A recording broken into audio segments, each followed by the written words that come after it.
So in this video, we're gonna be talking about touching your way into combinations, putting yourself in a position where you can be a little more successful when you throw combinations. So check it out.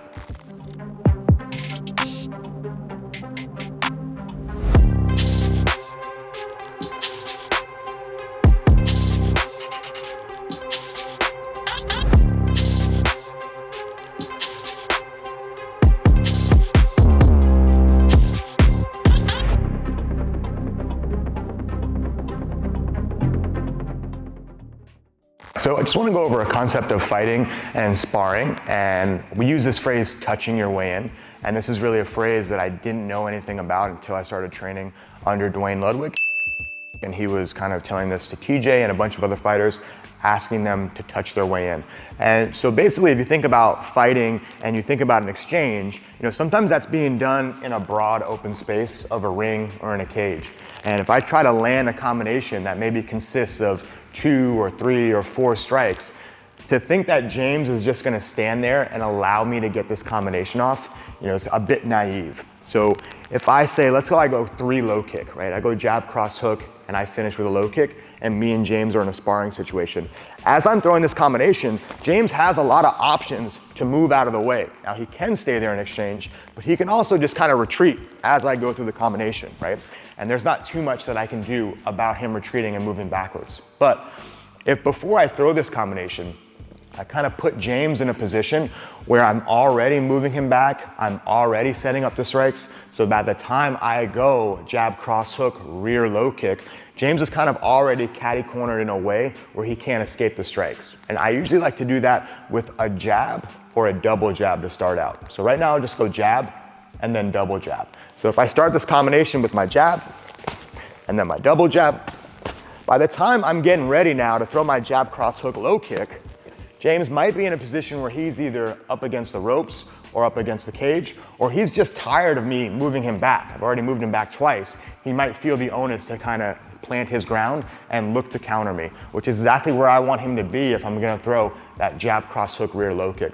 So this concept of touching your way in is essentially using your first 1 or 2 combinations as just some preliminary feelers to get yourself in good position so you can land your big combination. And that can be done a couple different ways, right? I can go jab, cross, jab, cross. So I throw my jab, I move James back a little bit, I throw my cross, I move James back a little bit, I throw my jab, cross, and then again, I can go into a combination. Let's just stick with that 3 low kick, because that's what we're throwing. Okay, by the time I throw that jab, cross, hook, low kick, James might be in a position again, up against the rings, up against the cage or whatever. It also keeps me safe from counters. Okay, if we're out in open space and I just go right into my jab, cross, hook, low kick, there are times where James can kind of counter me off the low kick, off the hook, whatever the case is. But if I give James some more variables to kind of think about, right? My jab, my double jab, maybe some feints, maybe some level changes. Now, by the time I throw that combination, I've kind of overloaded James a little bit, and he might not be quite ready to throw that counter into that position. So touching your way in is a great way to kind of ensure that you land combinations, avoid this person's counters, and put yourself in a good position for success, right? If you're fighting, this is really more for fighting than it is about sparring, but it also doesn't look great, right? Even if I just throw a jab and a double jab, I'm kind of moving James back. I'm the one that's kind of leading the dance, and I'm putting him in a position where at least I'm scoring some ring generalship towards the judges, right? Now, if I land a combination on top of that, great. I've just basically done 3 things, and James hasn't been able to counter either of them. So just think about that, right? As you're throwing these first few combinations, this jab and this double jab, let's say, I don't necessarily need to be focused on landing this jab. I just need to throw a nice, strong, stiff jab that's gonna move James back, now my double jab, and put me in a position where now I can throw a good combination that I actually care about. So again, touching your way in is a great way to get in position to throw some good combinations and have a good exchange where you're putting yourself at a good advantage. It gets you in a little closer.